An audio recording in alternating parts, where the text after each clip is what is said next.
start again on Facebook here. We'd like to welcome all of our folks around the world that are joining us via Facebook in Beirut, in Kenya. Gosh, I lose track of where all, but we're gathered here together in a nice little group in Calgary, Alberta, and we appreciate you guys joining us via Facebook. We've done 2 sessions now. We're getting ready to go into our 3rd session, and that means we'll be halfway through this in our study on Hebrews. Now, the interesting thing about this study on Hebrews is that we have gone in and we have verified that Paul did not write the book of Hebrews. That's a pretty big deal since nobody else on the planet's ever verified that. And we also verified that Apollos did write the book of Hebrews. That's a very big thing because nobody else has ever done that before. But biblically and historically, it seems that that is the only conclusion that one can come to, is that the authorship of this book is indeed by Apollos, who at one time, at his understanding and his acceptance that Jesus was the Christ, he was a follower of John the Baptist. So all of that's laced in there. He is from Alexandria. He had access to the great library in Alexandria, which had over 100,000 scrolls in it. That of course was destroyed sometime after Apollos' time. And so a tremendous amount of incredible wealth of knowledge about antiquities and the times before that was lost out of the library there at Alexandria. We understand that Apollos also spoke a form of Greek that was different from Paul's, and it shows up here in this letter many times. We have over 40 words in this letter that do not show up in any of Paul's writings whatsoever. So the Greek is different. The tone is different. The smart ass is not there. Paul enjoyed being a little bit of a smart ass occasionally. And but this guy just has no need for that. He knows that his premise is so strong, his reasoning is so precise, that he doesn't need to get involved in all of the hoopla that Paul seemed to really enjoy being in. I have to tell you, I enjoy Paul a lot. I live vicariously through Paul. So we've covered a lot of material, and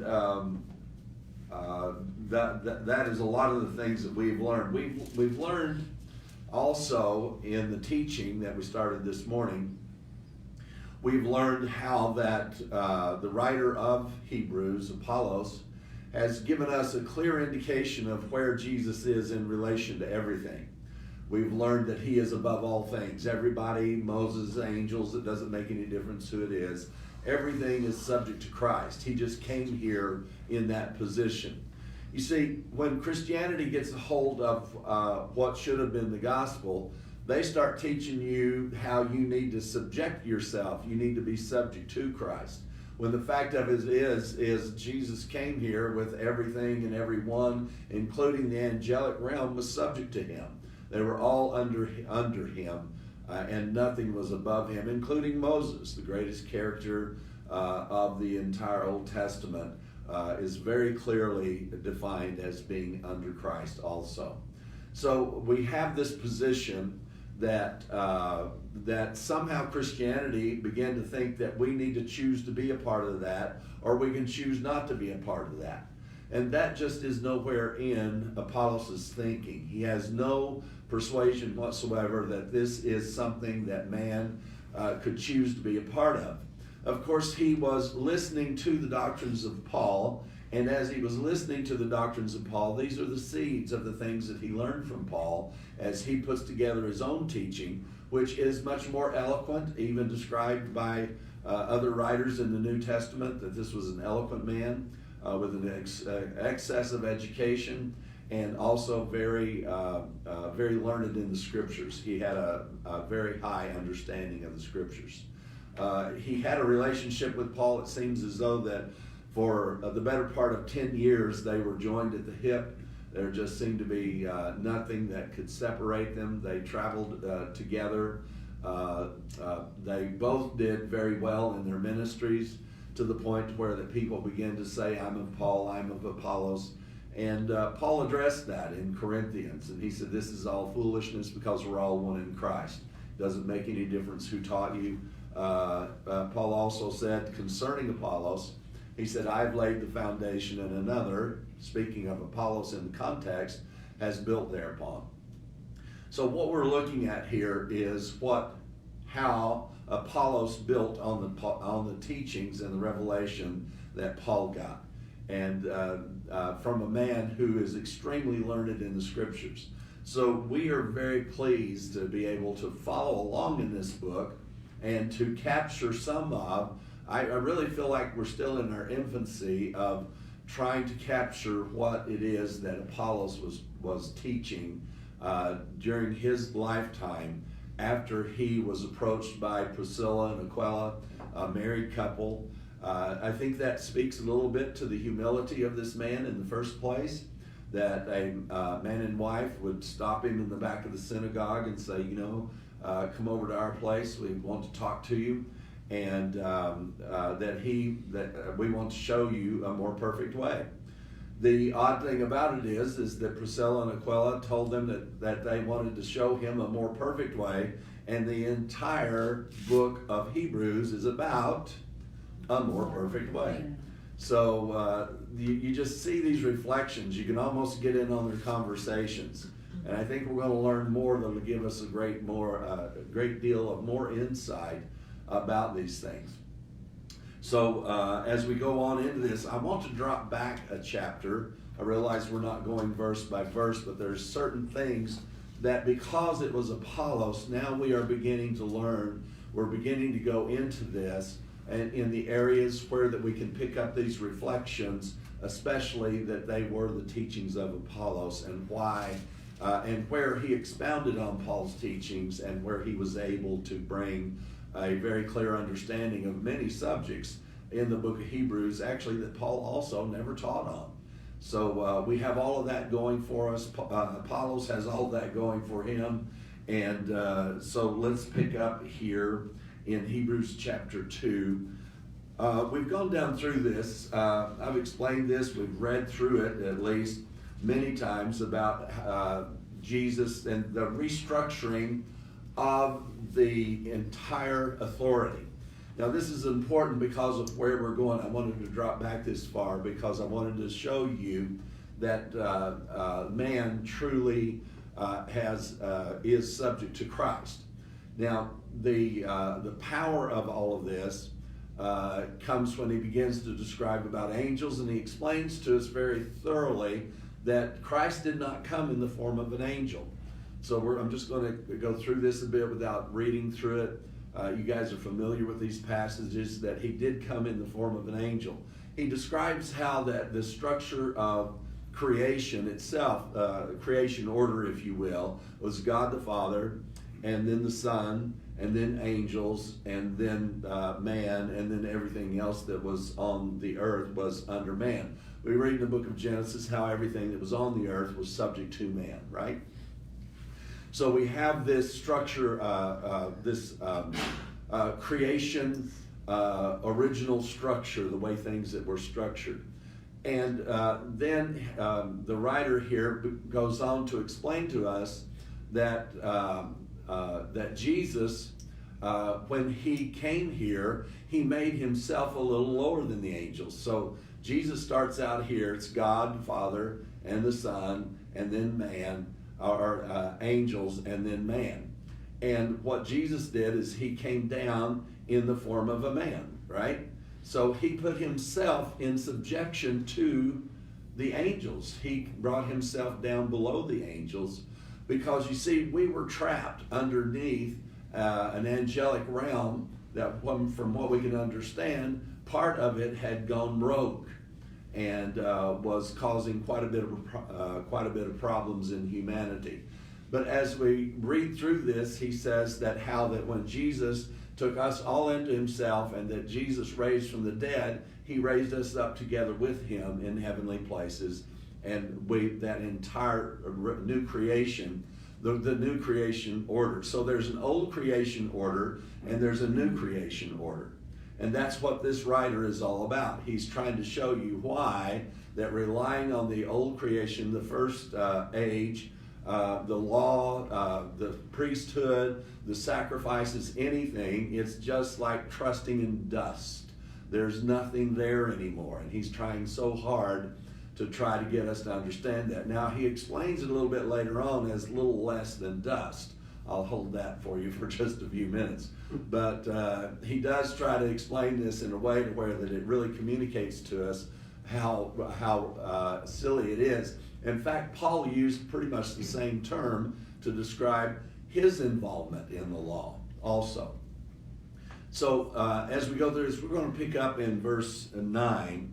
And after he's gone through part of this story, and it says, "But we see Jesus, who is made a little lower than the angels for the suffering of death, crowned with glory and honor, that he should taste of death for every man." All right, so we see Jesus, who crowned with glory and honor.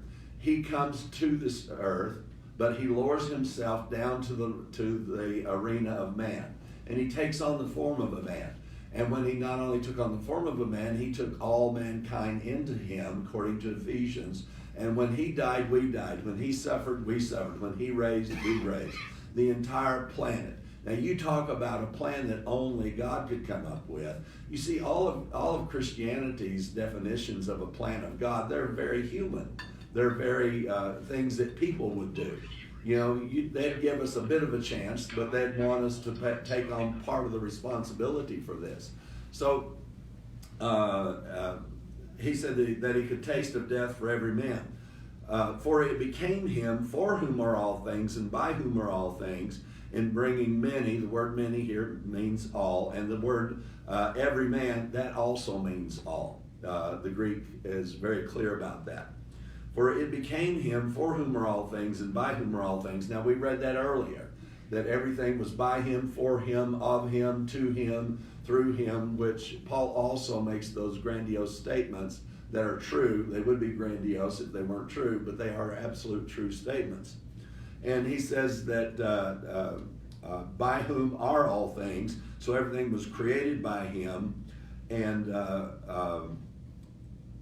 for it became him, it's all for him, and it was all created by him. To bring many sons, or all, into glory, to make the captain of their salvation perfect through sufferings. So here we begin to deal with this perfection that Jesus did not have as he was born. He was born the perfect Son of God. He was born the perfect sacrifice. Nothing had to change. Jesus didn't have to live a certain way to be a perfect sacrifice, because Jesus took upon himself, we're going to find out here in just a few verses, the seed of Abraham. Now, when Jesus took that on himself, and then he took upon himself an earthly man, then it was sealed. There was no way he could mess it up. He could not mess it up, because he could not, his deeds could not make him unrighteous. Now, when we begin to look at the gospel, you see Jesus was the prototype for how we now live, and what the new covenant now says. We are completely human, but we cannot fall from righteousness. We cannot do that. Over the years, I've had people try to teach the gospel, and they would say, oh, you know, what we're doing is trying to get back to the garden. No, we're not trying to get back to the garden, because if we went back to the garden, I guess everybody wants to run around naked is what it is. If we were to get back to the garden, the only thing that we would be getting back to is the potential for the same travesty to happen, because we were subject, man was created subject to vanity. Man was created subject to this weakness. And that was by the purpose of God. It wasn't an accident. What happened in the Garden of Eden was not an accident. It wasn't a failure. It was all in the plan. Isn't that wild for us, our minds to embrace that? Because in the process, That was part of God's process, because we know that before God ever started working on before God ever started working on the sun, moon, and stars, he in Christ had come up with this plan. We want a new house. Now, this is an incredible way to build a new house, all right? So we're living out here in the vastness of the heavens. But, hey, wouldn't it be nice to have a new home? So, hey, let's find a new home. Where are we going to put the home? Oh, well, we better create a sun, moon, and stars first to put our new home on. So this is the process that actually took place. These decisions that God would live in you was taking place. These decisions were made before Genesis 1:1. That's incredible. Before the foundation, before the creation of anything, before God said, let there be light, you see, you existed in Christ before Genesis 1:1. Goodness. If that doesn't make you feel important, I don't know what does. Yeah. You're more important than the sun, moon, and stars, or at least God and Christ made you way more important than the sun, moon, and stars. The sun, moon, and stars in this earth are here for you. This was the place. This is the nest, if you will. This is where we were to be. And a process began to bring man to a place to where that God could actually inhabit us. To be able to inhabit us, he sent his son as the prototype. This is Don Bartlett's terminology, and I love it, that Jesus was the first prototype of a God-man. And that he could not, no matter what he did, he could not become unrighteous because of the seed. Because he was not born of the seed of Adam, he was born of the seed of God. Therefore, there was no possibility for him to become corrupted. You see, if we went back to the garden, and that was the goal, was just to get back to the garden, we would be subject to corruption all over again. And the thing that is powerful about the gospel is that the possibility of corruption has been removed. It's not even possible for you to be corrupted. You can think of and I hate to have to go to these extremes, but sometimes it takes it to get the point across. I don't care who you think of that's ever lived on this planet, they have never escaped the righteousness of God, even with the deeds that they've done. And many of them, so historically notorious, have been remembered for hundreds and hundreds of years. So notorious were their deeds. But no matter how notorious their deeds were after the cross, those deeds could not alter the seed that was in them and all folks after the death, burial, and resurrection of Jesus. So the big idea here, that's why that Paul calls the gospel good news. You see, we need good news, because good news is what causes you to function at your highest level, whatever that might be. For you to function at the highest level, and for your brain and your soul and your mind to be able to be at rest, this gospel is what puts your soul and your mind at rest. How many of you here would agree with that? It just puts your soul at rest. It puts your mind at rest. It causes you to be able to deal with your circumstances. Christianity very falsely teaches that if you become a believer and if you become obedient, and if you tithe, if you do this, if you do that, then God will change your circumstances. The gospel does not promise you that God will change your circumstances. The gospel promises you that you can handle your circumstances. Now, which one is a reality? Folks, the reason you're sitting here is because you tried the other one. Isn't that true? You have tried the other one. If the other one worked, you wouldn't be here. You wised up. You finally admitted that it don't work. It just does not work. So this elaborate letter that Apollos has laid out for us really is quite tremendous. So, in verse 10, for it became him for whom are all things, and by whom are all things, and bringing many sons unto glory, all to make the captain of their salvation perfect through suffering. Now, in what way did Jesus become perfect? Let's continue to read. For both he that sanctifieth and they that are sanctified are all one. Now, we all accept that Jesus is the sanctifier. Who did he sanctify? We just read it, all. He has sanctified all. So what does that make us and Christ? If the sanctified and the sanctifier are all one, we are all one in Christ. This is so many ways that this is presented to us by Paul and by Apollos, that we are all one. And this is another way that Apollos has chosen to reveal to us that we are all one in Christ. And that is because the sanctifier and the sanctified, they are all one. So that is another reason why we are all one. Verse 12, saying, I will declare thy name unto the brethren. In the midst of the church, I will sing praises unto thee.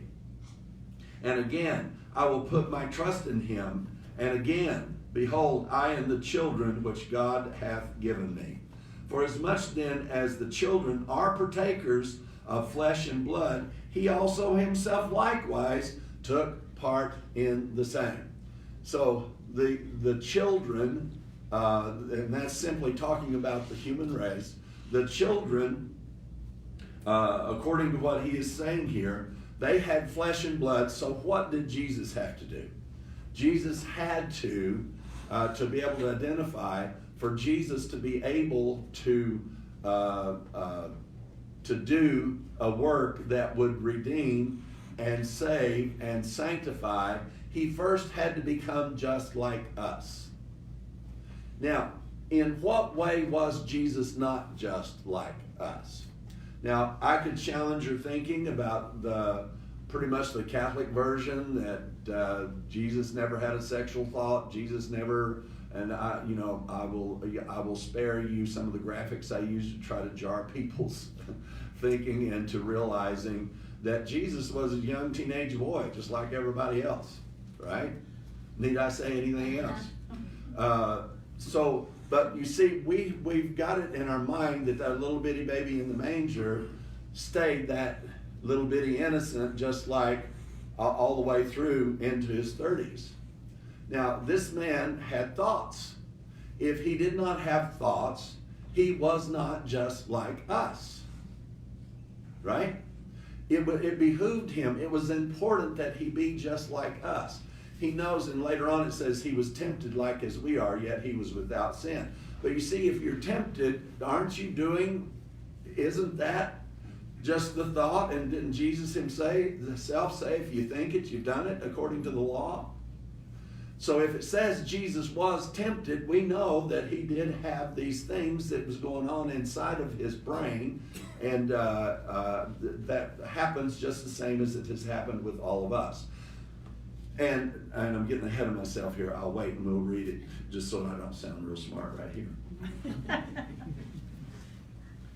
And he says, for then as much as the children are partakers of flesh and blood, he also likewise took part in the same, that through death he might destroy him that had the power of death, that is the devil.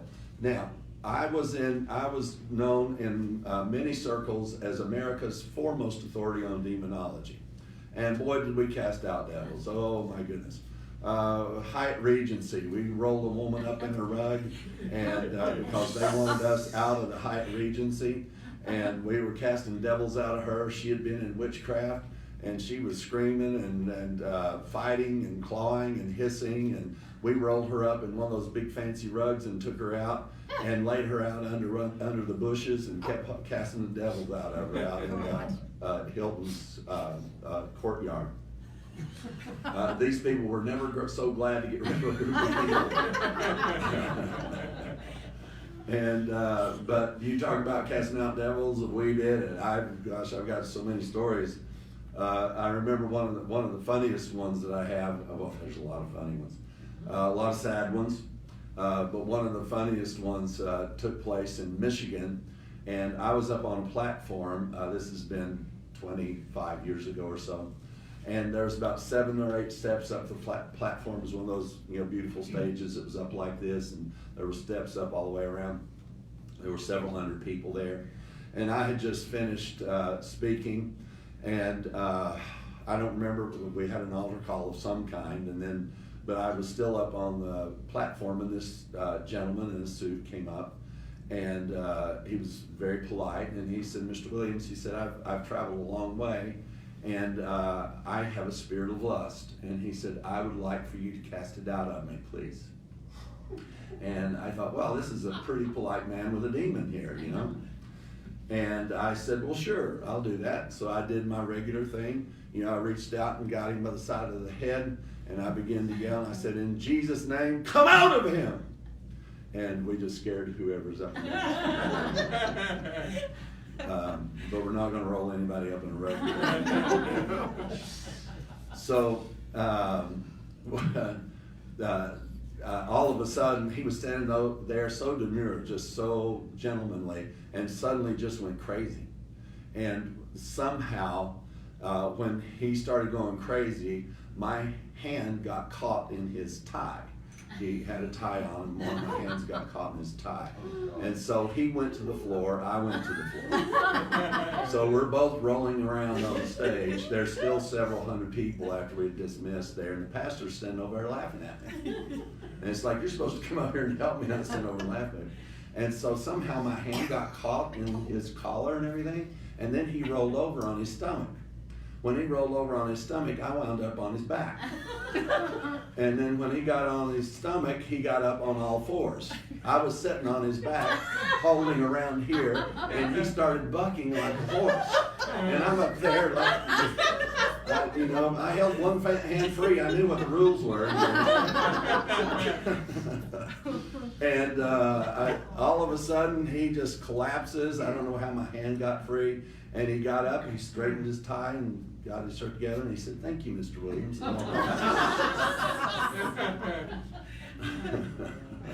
So I do know what casting out devils is, at least the pseudo casting out devils. And from that, we could stay here for the next several weeks, and I could tell you devil casting out stories. I don't even know why I went there.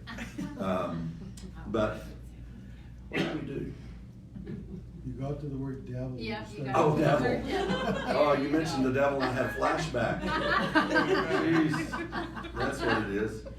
But, you know, I don't know why we didn't read this, and it says that he, through death, he might destroy the power of death, that is the devil. According to this, he destroyed the devil. He destroyed the power of death, and that is the devil. The power of death is the devil. That's what this writer says. So what in the hell were we fighting with? You know?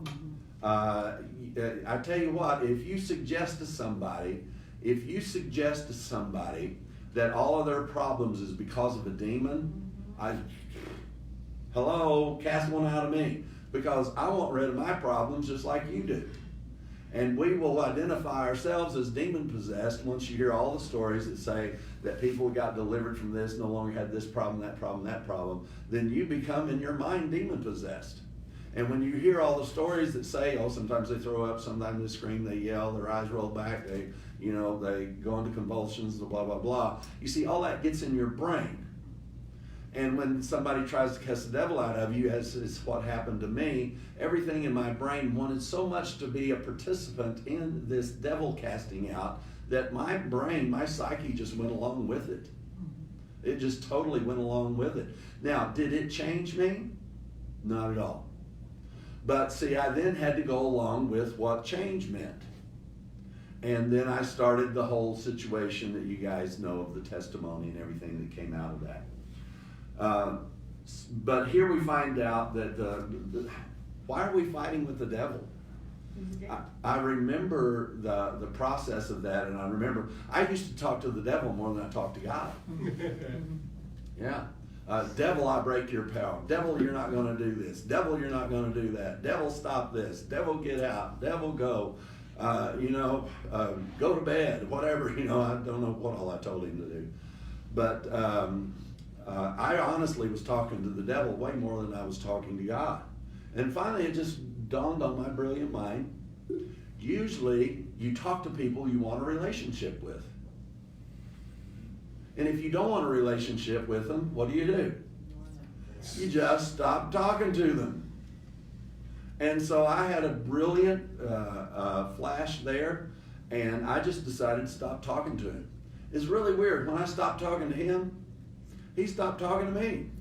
I didn't hear those voices anymore. So we broke the communication and the lines down, and we have no more communication. I don't know if there was ever anything there to communicate with anyway except between my ears. Because now none of those things mean anything to me. I never hesitate to think that something is the devil. I don't care what it is. I just don't even stop to think about those things. Well, Mike, that's because you're deceived. That's what I've heard it all, folks. That's just what the devil wants you to think, is that he's powerless. That's what he wants you to think. You're under the power of the devil because you think he has no power. Jesus. So, but Jesus came to destroy that power and deliver them who through fear of death were all their lifetime subject to bondage. Now, what they were subject to because of this consciousness was law. Isn't that what this book is about? What bondage are we talking about here? It's talking about bondage to the law. So they were subject to the bondage of the law. And I'll guarantee you, any Pentecostal ministry that casts out devils, you're going to find a group of people who are more subject to God's law than any group you've ever been around before.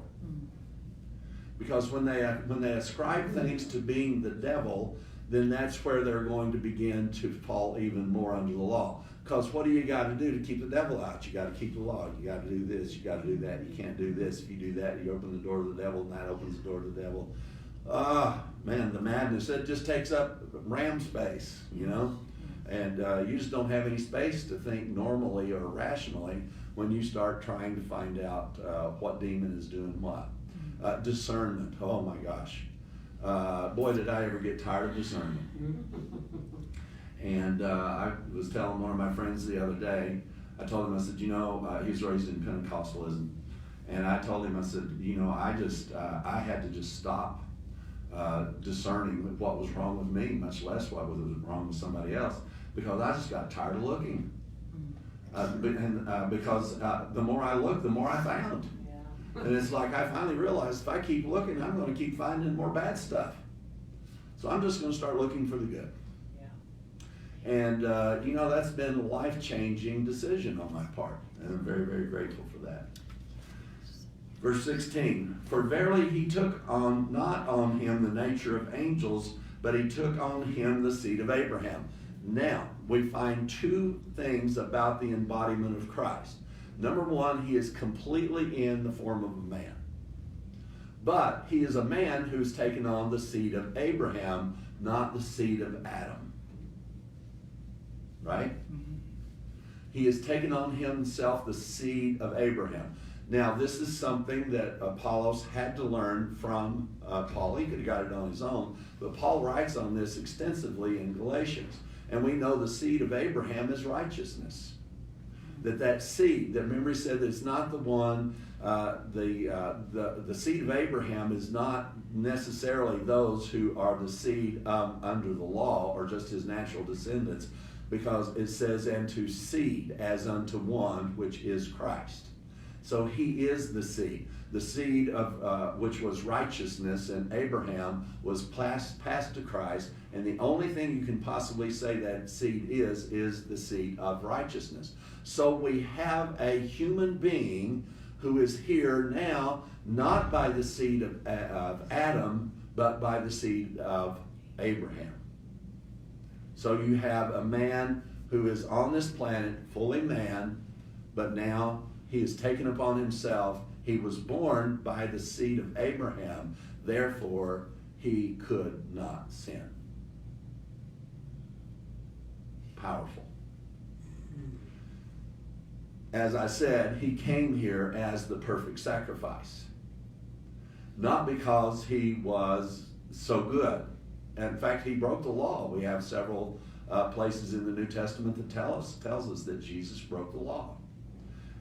He told a man to pick up his bed on the Sabbath. That was against the law because that was work. You couldn't pick up anything on the Sabbath. he had his disciples to go out and pick corn on the Sabbath. You're not supposed to do that. That's strictly forbidden by the law. And many other places that we read that we overlook because we don't really know that doing those things were against the law, right? Doing things against the law in our culture is something totally different. But if it's against the law, it's against the law. One law is as big as another law in the eyes of God. And Paul said, if you break one law, you broke them all. So how many laws did Jesus break when he broke the law and told the man to take up his bed and walk? He broke all of them. So did Jesus break the law? Yes. How many? All of them. Yet he was still the perfect sacrifice. If you ever get this, you'll know why you're righteous. You'll know why your little scumbag life is righteous. You'll know. You'll know. No matter how many scumbag things you've done, you're righteous. You're holy. You're perfect. Hallelujah. Yes.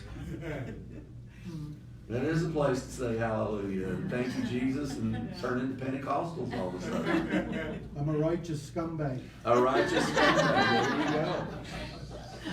There you go. That's the yin and the yang of it, isn't it?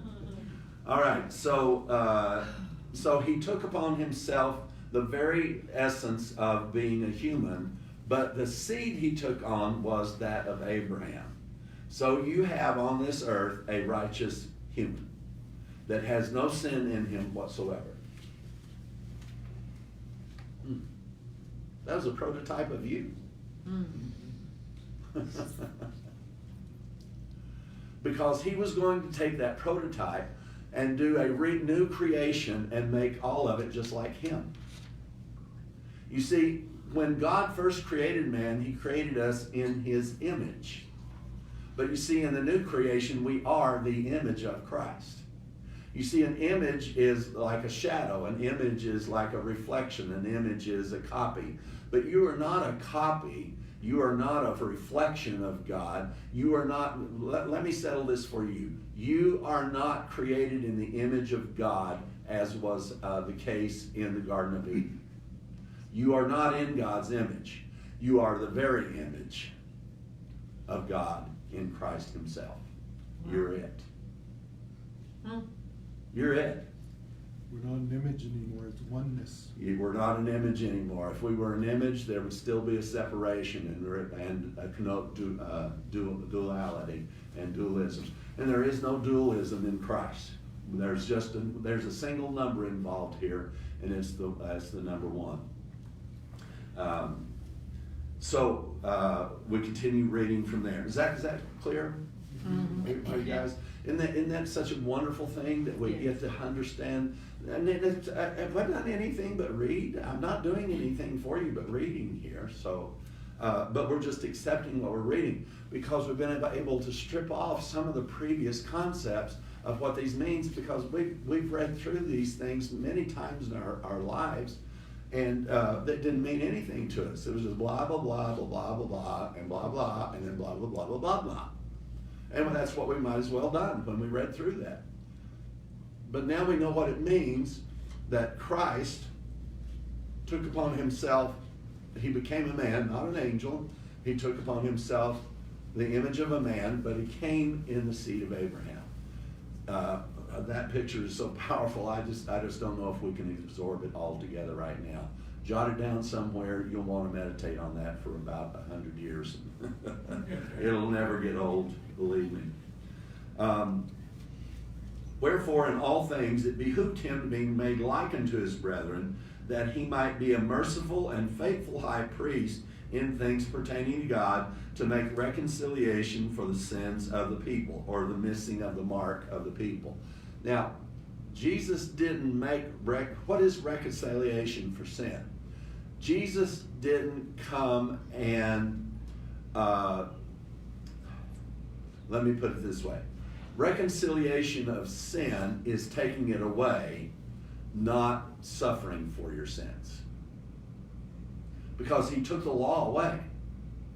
if he took the law away, and if he also died because of the seed, he died to the seed of Abraham, because there's two forms of sin that are listed in the New Testament. One is the sin of Adam, and the other is the breaking of God's law. But you see, if he took the law away, that meant that they almost killed me by telling me that Jesus was nailed on the cross because of my sins. And every time I sinned, I was crucifying Jesus all over again. Do you know the number one motivation for my 3 attempts of suicide? I did not want to hurt Jesus anymore. Number one, I was tired of hurting Jesus. And every time I sinned, I hurt Jesus. I was taught to love him. I was taught he loved me. How could I do such a thing to somebody that loves me? Sounds like the best thing that I should do for Jesus is just kill my crazy self. What else was I going to do? Yeah. Wow. So the power of the negative power of that Jesus died for your sins is absolutely devastating. What Jesus died for is so that you would not have sin. That he canceled it out. He canceled out what caused sin to become sin. You know, sin was in the world before the law came. But so that sin could be really, really sinful, God sent his law. So we could recognize that there was a condition called sin. So when Jesus died, he actually died, and the sin that Jesus died for was unbelief.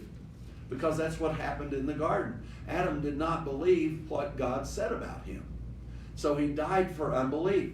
Why would you have to believe if Jesus died for unbelief, the sin of unbelief? Mm-hmm. Jesus died for the sin of unbelief, which means you don't have to believe. Right. Now, Jesus didn't die because you lied and cheated and smoked and had sex or whatever it was. Jesus, for all of the rest of that, Jesus died to take away the laws governing those things. That's what you were cleansed from. You were cleansed from the law. We were completely redeemed from the Adamic implications on our lives of sin just being born that way. And the other thing that Jesus handled was taking away the law that declared us.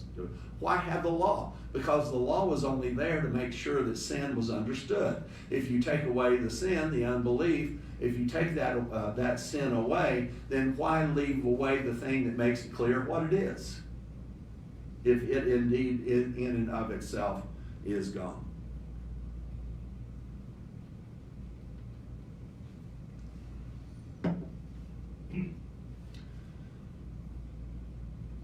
For in that he himself hath suffered being tempted, he is able to help, to succor them that are tempted. All right.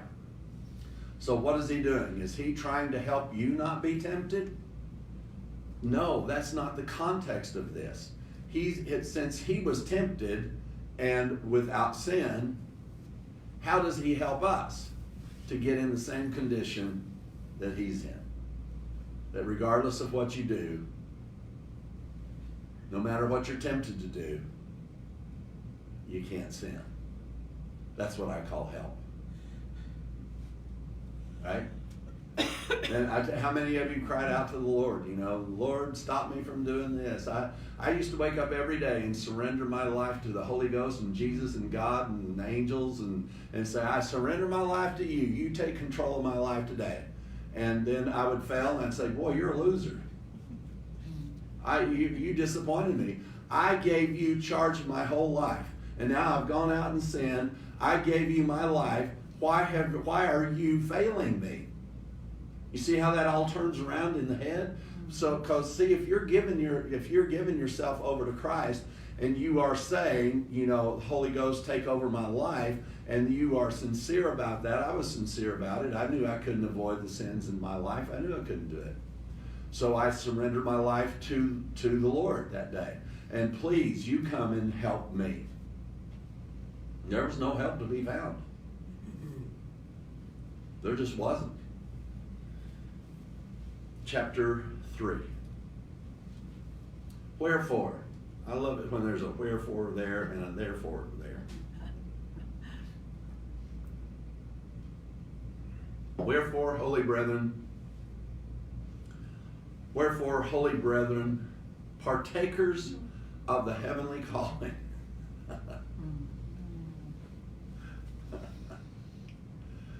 Oh my gosh. What heavenly calling? The one that says you are fully human and fully righteous. Hasn't that been the subject so far? Do you ever wonder what a heavenly calling is? Oh, I think he wants me to go to Africa. Called me to Hawaii. Yeah, that's right. We'll take up an offering to get you there. You are a partaker of the heavenly calling. What was his calling? To be fully man of the seed of Abraham, the seed of righteousness. And you are a partaker of that heavenly calling. Say, I have partaken I have partaken of the heavenly calling. of the heavenly calling. I'm absolutely human I'm absolutely human. with all that that means, And all that means. and I am absolutely righteous I'm absolutely righteous. with all that that means. With all that means. In Jesus' name, amen. In Jesus' name, Amen. amen. Wow. Wherefore? I told you I like wherefore. Wherefore, holy brethren. What kind of brethren? Holy. Holy. He's made us saints, every one. But now listen. Now let me tell you something. Shh. Don't tell the Catholics that. Because they think you got to die to become a saint. And you're alive and you're already one. Sorry, you're in trouble. I'm already a Catholic and I know. Yes. I was thinking of you when he said it. We've got a pseudo-Catholic in the room. An enlightened Catholic. Yeah, not Bobby. Who was okay? All right, I've really gone off here. This is just so beautiful. Wherefore, holy brethren, partakers of the heavenly calling. Isn't it wonderful to read in context? You know what a heavenly calling is now. Mm-hmm. You're a partaker of that. Jeannie, you should be jumping up and down. I don't know. I am inside. Oh, okay. But that's Canadian. It's a We Canadian. don't Oh, know how to- this is a Canadian jump up and down. We know how to jump quietly. Partakers of the heavenly calling, consider the apostle and high priest of our profession. Consider. Now that you know that you are part of this heavenly calling, consider the apostle and high priest. Consider the apostle and high priest of our profession. Now, the profession is a profession of faith. You could really say, consider the apostle and high priest of our faith, Jesus Christ. He is the high priest of this faith. I can validate that for you by jumping ahead a few chapters here. Looking unto Jesus, the author and finisher of faith. So we can change this. See, this is interchangeable here. The term confession, the profession of our faith is Christ. What is our profession? Our profession is faith. Who is our faith? Jesus is our faith. Wow. Do you have strong faith? Yes. Yeah. Oh, yeah. It's not because of what it is. It's because of who it is. Man, Paul I got jealous. I got mad at Paul, got jealous of him, and he said that he didn't live by his own faith. He said, I live by the faith of the Son of God who loved me and gave himself for me. And I thought, well, do-de-do to you.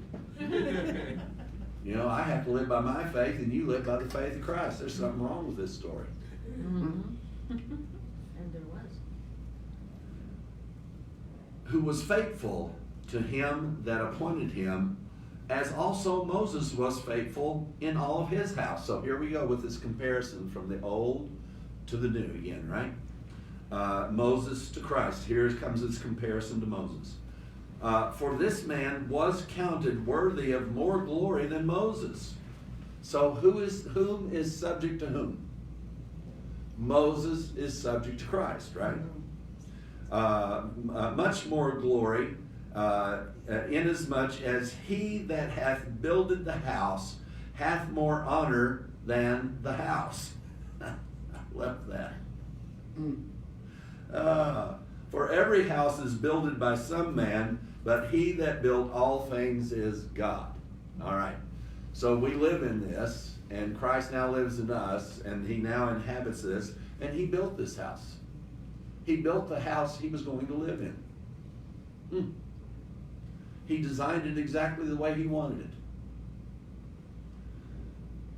For this man was counted worthy of more glory than Moses, inasmuch as he that builded the house hath more honor than the house.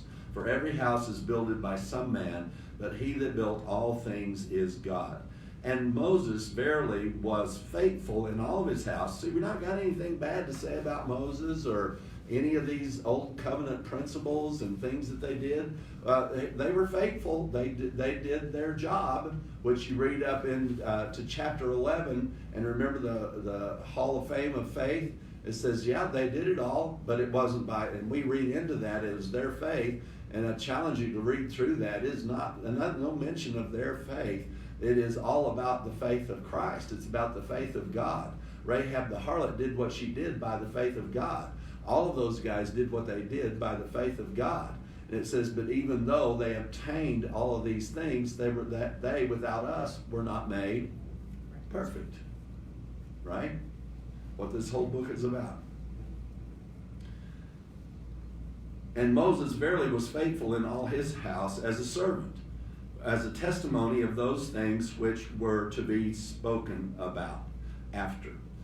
But Christ as a son, so what is the difference between Moses, the number one difference between Moses and Christ here? What's the difference in it? Christ is the Son. One is the son, One is the servant. one is the servant, right? And the servant has, the son has more honor than the servant, just by default. And for a testimony of those things which were to be spoken after. But Christ as a son over his own house, whose house we are, if we hold the confidence and rejoicing of the hope firm unto the end. You see, the only way that you're going to know that you are that house is to hold on to that confidence. You don't need it. Now, what's going to destroy your confidence? Going back under the law is going to destroy your confidence. Hasn't it done that before? Mm-hmm. All you have to do is get one concept of the law coming back in and causing you to doubt the work of Christ, and you will lose your confidence. You won't lose your righteousness, just your confidence. Exactly. Thank you. Mm-hmm. You will not lose your confidence. You will not lose your righteousness. You'll lose your consciences. All right. So this goes into the whole today thing, and we explained that earlier without going into it. And all right, where are we? Goodness gracious, 55 minutes already. You guys are long-winded. Okay.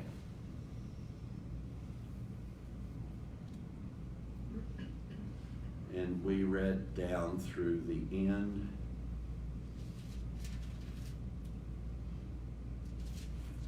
Of chapter 4, didn't we? In the other session, or did we not? Let's take up in chapter 5. For every high priest taken from among men, I described all of this high priest issue in the chapter before. Well, he explains it throughout the entire book of Hebrews, to be honest with you. For every high priest taken from among men is ordained for men in things pertaining to God, that he may offer both gifts and sacrifices for sin. So you see, there was only, how many people offered gifts and sacrifices for sins? The high priest. It was just the high priest. The people didn't do this themselves. The people didn't deal with their sins. Their high priest dealt with their sins. Now that is a principle that is established in the Old Covenant. You must understand that the old covenant, remember he said that it was done this way so that it would speak of things that were to come after. That's why these things were done this way. Now if their priest, being just a human being, was the one who dealt with their sins, with the sacrifice and the offering of the sacrifice, and all of this, now remember, all of this was done in the outer court, right? Remember the stages of the temple? Then there is the Holy of Holies. Guess what never took place inside the Holy of Holies? It was all of these other things that were taking place out there. And inside the Holy of Holies, you've got nothing but the sacrifice, and that's all. That's the only thing that made it past the curtain, was the priest and the sacrifice, and that was the only two things that were allowed inside the holiest of all. Now all the other practices, it's interesting because the outer court is called the sanctuary. I got tickled when I read that. And I thought, you know, every church calls their meeting room a sanctuary, thereby declaring they are not in the Holy of Holies. Mm-hmm. They're in a place of service. You see, the sanctuary is a place of service. What the writer of Hebrews is trying to tell you is the place of service has been done away with. It's gone. The sacrifice has been accepted. The high priest has done his job once and for all, and it'll never, ever, ever return to any other state ever again. Who can have compassion on the ignorant and on them that are out of the way, for that he himself also is compassed with infirmity. Now, it says the reason, now he's talking about the natural priesthood, and he said the reason that the priest could have compassion on the people, the ignorant, and also on them that are out of the way, for that he himself also is compassed with infirmity. And by reason hereof, he ought, as for the people, so also for himself to offer for sins. So here we find there's two problems with the priesthood. Number one, they died. That's a problem, right? Mm-hmm. Number two, they had their own sins. So how in the world were we going to get a perfect priesthood? It has to be somebody that's not going to die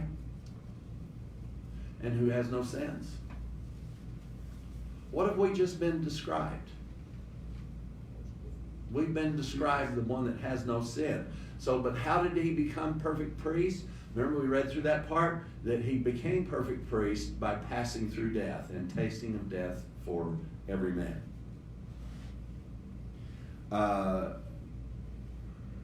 Verse 3. And by reason hereof he ought also, as for the people, so for himself to offer for sins. And no man taketh this honor to himself, but he that is called of God, as was Aaron. So this was the priesthood, the tribe of Israel that where all the priests came from. So as Christ glorified not himself to be made an high priest, but he that said unto him, Thou art my son, today have I begotten thee. And he said also in another place, Thou art a priest forever after the order of Melchizedek, who in the days of his flesh, when he had offered up prayers and supplication with strong crying and tears unto him that was able to save him from death, and was heard in that he feared.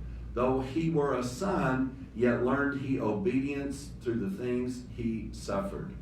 And being made perfect, he became the author of eternal salvation unto all them that obey him.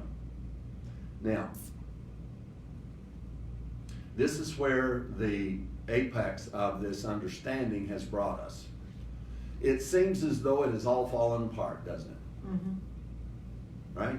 Yeah. Because who is this for? Those that obey. Those that obey him. Do you know what the word obey means in the Greek? No. Those that are subject to him. What did we just learn through the first 4 chapters? Who all are subject to him? All are. The word obey just simply means to them that are subject to him. That's a beautiful thing. Because you see, this verse standing by itself, a preacher can get up and preach this, and I'm telling you, you got to obey him. You got to obey him. But if you read it out of context, then see, you don't know what this means. But if you read it in context, and then if you actually look up the Greek word, it means those that are subject to it. What has the writer told us is subject to Christ for 4 chapters? Everything is subject to him, including Moses, including everybody. All subject to him.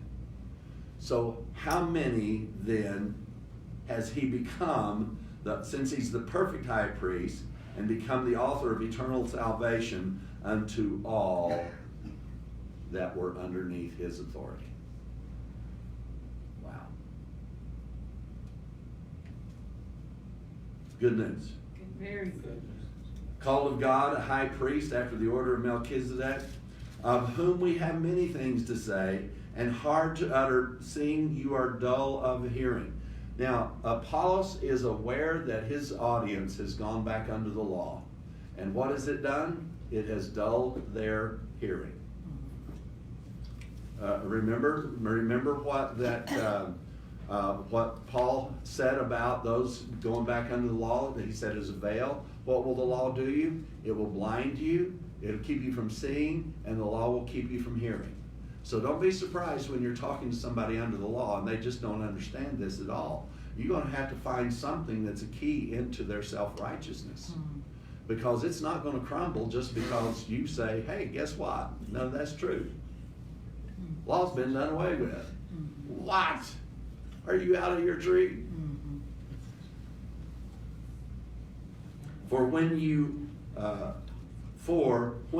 the time you ought to be teachers, you have need that one teach you again that which is the first principles of the oracles of God, and are become such as have need of milk and not of strong meat. Now here's this issue of milk and strong meat. Paul dealt with it in the church of Corinth, and the church of Corinth is where he was involved heavily with Apollos. So Apollos was familiar with these terms from Paul also. And are become such as have need of milk and not of meat. Now he says you need to go back to the first principles. Now according to the book we've read, what are the first principles? We've talked about Jesus created 2 ages, right? That first age ended and the new age began. So the first principles would be a part of what? It would be a part of the first age, not a part of the second age. Now, what part did Apollos preach? Apollos preached the principles of the first age. That's what Apollos taught. He's got a whole list of things here that he taught, that he says to move away from. We'll save that for tonight. We're going to go down to the end of this chapter. It's a very delightful ending here. He says, for everyone that uses milk. Now, what do we know about the difference between milk and meat? There's several things that we can understand, but here in this verse he says, everyone that uses milk is unskillful in what? The word of righteousness. So the milk is the law. You're under every principle of the old covenant. That's the milk. Now, Don looked this up, and also this was actually something considered very abhorrent in the Jewish community, and that is if you used milk to cook meat. That these 2 things, you had to keep milk separate from meat. So there's one aspect of this that's showing by this writer that the mixing of milk and meat, you have to keep them apart. He's saying that you should not mix the 2, the same as you should not mix law and grace. All right? All these laws have a meaning to them. They really do. He says, they're unskillful in the word of righteousness, for he is a babe. But strong meat belongeth to them that are of full age, even those who by reason of use have their senses exercised to discern both good and evil. Now, when you hear the term good and evil, where does your mind immediately go? Back to the garden, right? They partook of what? The tree of the knowledge of good and evil. Now, if your mind does that, I can tell you it took you to the wrong place to understand this verse. Good. Because good and evil have a definition here in the Greek. The word good means beautiful. So you've got to figure out your senses need to be exercised to discern between beautiful and evil. Now, let me give you the Greek word for evil here. It's not the one that exists in so many other places. It's kakos. Beautiful and caucus. Kakos. 5 languages translate this as caca. You need to know the difference between what's beautiful and what's caca.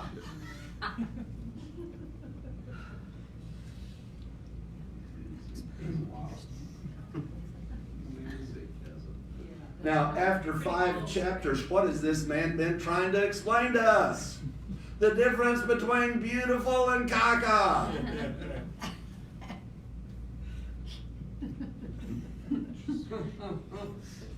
Paul said, I did it all and counted as but caca. It's all caca. Man. I can't think of a better place to stop.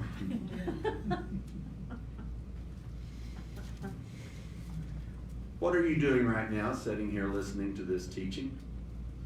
Looking at beautiful. You are exercising yourself to discern the difference between beautiful and caca.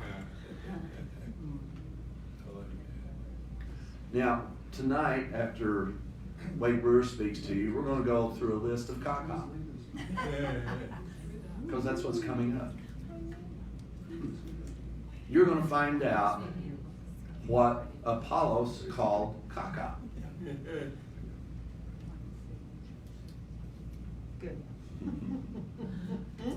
Man, I read this verse all of my life, and I read it, and man, that's weird. If you're under the law, but then to be, if you know the word righteousness, then you have to be able to know the difference between good and evil. But isn't that the problem? Is trying to figure out good and evil and which is what? And then I thought, I am so exasperated. I think I'm going to look it up. And there it was. You see, if you know what true righteousness is, you know the difference. When you turn on Christian TV, when you come here to listen to me,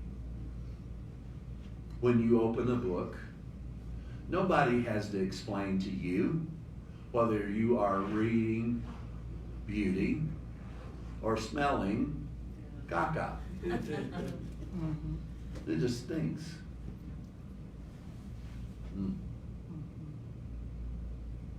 No matter how much sugar you add to it, it's still caca. Or what were they talking? Chocolate? Oh man. Guys, Paul talked about this thing of this being able to have discernment. But Paul wasn't talking about discerning evil spirits. Paul was talking about discerning whether something was the gospel or not. Mm-hmm. And that's in 1 Corinthians chapter 2 and 3. Mm-hmm. And he was calling it wisdom. And wisdom knows the difference between beauty and caca. That's just all there is to it. Now, when you hear that you are a partaker of the heavenly calling, and we just read what the heavenly calling is. It is to be fully human and totally righteous all at once.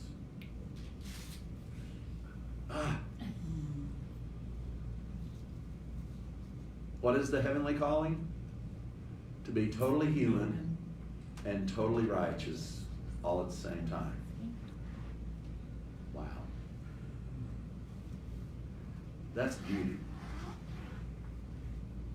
When you start hearing what you've got to do, how much faith you got to have before God, you got to repent, you got to get rid of your sins, you've got to take care of sin on a daily basis.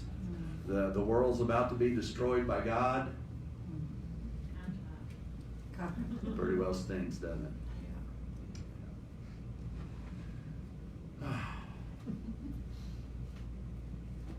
Feels good to be righteous, doesn't it? Oh, yes. Feels even better to know where that righteousness came from, because you don't have to ever question it. You can question yourself about a whole lot of things. But my friends, please do not ever insult Christ and question where your righteousness came from, nor the validity of it. We love you. Thank you for joining in. If you want to help me get rid of more caca, you can help us out financially. I think Vic's probably got an envelope. You don't have to do anything to your checks. We're very gracious here. All you have to do is sign them, and we'll take care of the rest. All right? We love you guys. Speak-